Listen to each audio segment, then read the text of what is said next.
Mən Murad müəllim. Gəlin belə bir sualın izahına baxaq.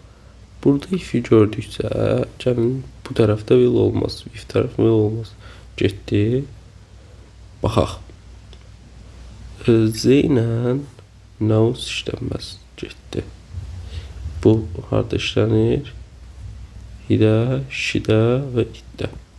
Yəni, üçüncü şəxsin təkində. Aha, bu getdi. Birinci tərəf özündən əvvəlki tərəf nə olmalıydı? Gələcək zamanda. Və baxaq. Will get, no, bir də qaldı will get, has known.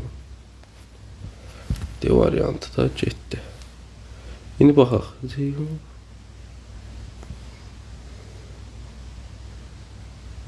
Və bu tərəf bitmiş olmayacağına görə cavab olacaq C.